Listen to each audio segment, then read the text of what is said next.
to Thanet Writers Meet SM Jenkin. I'm Setareh Ebrahimi, and today I will be talking to SM Jenkin, poet, performer and writer, who's just released her debut collection, Fire in the Head from Wordsmithery. Hello Sarah. Hello Sarah. So it's lovely to have you here. I've been waiting to do this for a while. So my first question to you is, I see you as a kind of local feminist icon, feminist symbol, and it's just really refreshing to see someone that, goes out there and represents those ideas. What do you think of that? Do you consciously put that into your work? It is something that I consciously put into my work. I think it's important to represent the thoughts, desires and ideas of women in my work, and the full range of it, the good, the bad, the indifferent. The way that we express ourselves as women, whether through power, through vulnerability, needs to be represented, because we're given so many small boxes to live inside, and I don't like it. I think we just got to represent the full range of it. Yeah, I couldn't agree more, and I think it's even more important in the times that we live in now, with increased hostility towards those perfectly valid ideas. Another thing I wanted to ask you is, I'd heard you perform a lot before this book, but I hadn't read your work on paper. I'd read a few poems that had been published, but it's a different experience. Hearing and reading, you pick up different things. There's one line in your book that talks about your mum and a scar shaped like a shark's mouth and things, and I picked up reading it. What do you think of that different experience between hearing and reading? And do you think one gets something across better, or? I think it depends on the place where you are. Sometimes when I'm reading I can feel quite vulnerable and I might gloss over certain things. And other times I think it's very important. It depends on how the spirit of the piece moves me. And also I think a very important part of poetry or art in general, it's a collaboration between the person who has performed and the person who reads. It's no matter what you think, you bring just as much. And it's a matter of what your eyes can see, what you can hear. Because I think it's important to recognise that we all have blind spots. So when we're hearing something, you might not want to hear it, but when you're reading it, it's a different way of thinking. Yeah, that's an amazing way of thinking about it. Yeah, yes. Exactly. Yeah, you need time to accept different ideas and things, don't you? Definitely. So I know you're part of a group called Invicted, and I love those guys. I wanted to know a bit more about it, and how did you come together, and what are you guys up to? Well, to be honest, it was, it's just one of these things that happened organically. Because we found that we liked going to gigs together. Yeah. And it's a very nice way of offering each other support. And a way that I found a lot of it came through Sam Rapp. Because she's terrific at putting herself out there, and I can still quite cringe. I feel embarrassed sometimes. I feel like I don't have the right to own the stage or go out, and like, how dare I? And it's really nice to think that she said, "Oh, come on, love, let's go to Brighton," or "Come on, love, let's go." Yeah, that's exactly what she does. So that's how we end up. We end up just going together and saying, "Oh, this will be fun. We'll do something together." And absolutely. Oh, wonderful. We were talking about this, weren't we? That sometimes.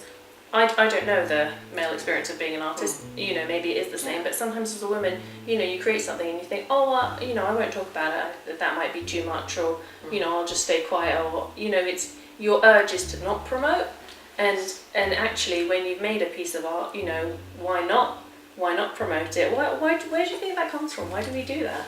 I think a lot of it's historical context. Yeah. Historically, it's a matter of which stories are valued and which aren't. Yeah. And it's like which ones are cast as trivial. Important life and death and birth and love and hope and, all of these things. Like, for example, the story of people who would be scientists, like, for example, Anne Pratt in my work.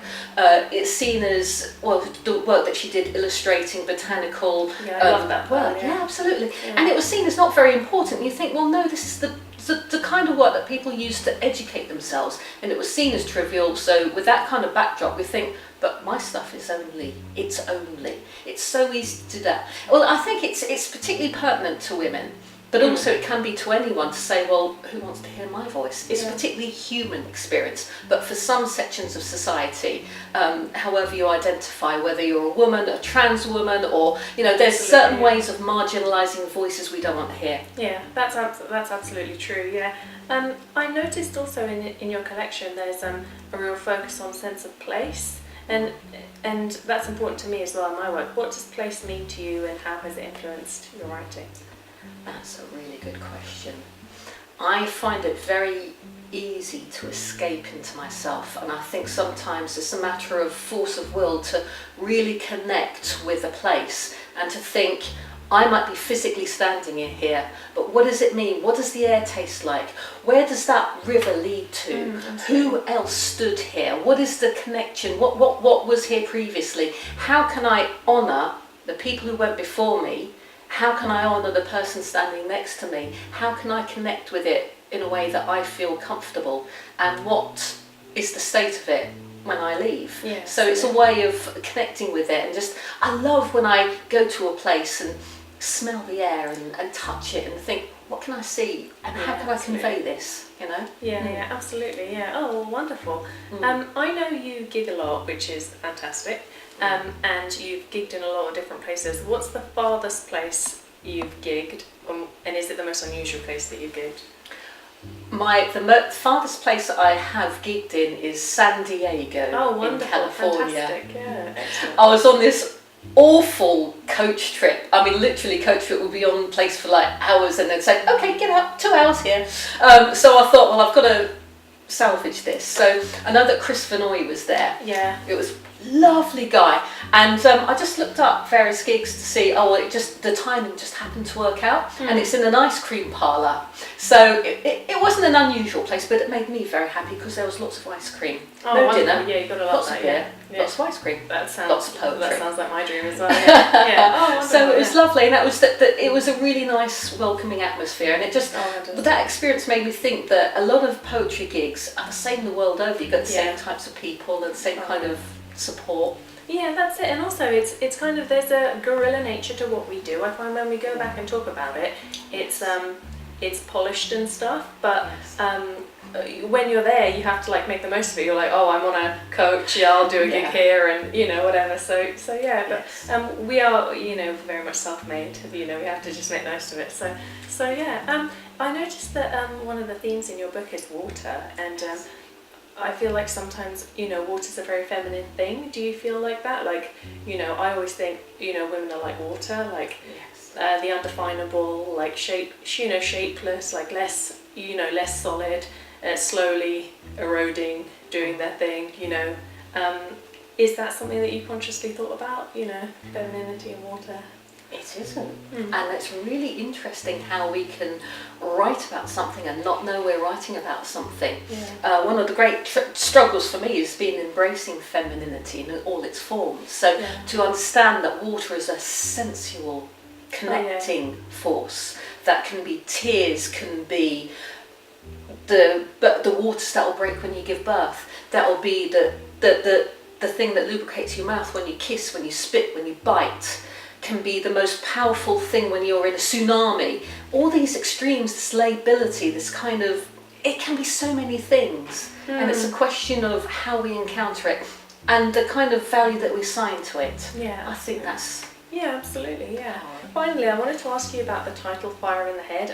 I know the answer to this, but I just want you to say it again. Why did you call it Fire in the Head? There are two strands of it. First of all, I wanted to explain what the hell was going on with me when I write poetry. It's like, what does this feel like? It's like that sense of place, with poetry. I wanted to say, this is what it's about, this is what it feels like. And secondly, it's when I became aware of a poet called W.B. Yeats. And he has this poem called Song of the Wandering Angus. And there was this line, I went out to the Hazelwood because a fire was in my head, and it ignited something that was like, mate, that explains everything I need to know about poetry, creativity, and about the way that I work creatively. And it's very much about the sense of connecting with the space, connecting with the place, and how I find through poetry I can connect with an area, connect with the history of it, connect with, I don't want to say energies, but that's pretty much what it is. Yeah, I found that to be a perfect definition of what it's like to write poetry and read poetry that you love. Yes, Thank that you. it sets you on fire. Yeah, absolutely. Yeah, absolutely. Thank you so much for joining me. It's been such a pleasure. Sarah's book, Fire in the Head, is out with Wordsmithery at the moment. Thank you for watching. I'm Setareh Ebrahimi, and on behalf of Thanet Writers, thank you and goodbye.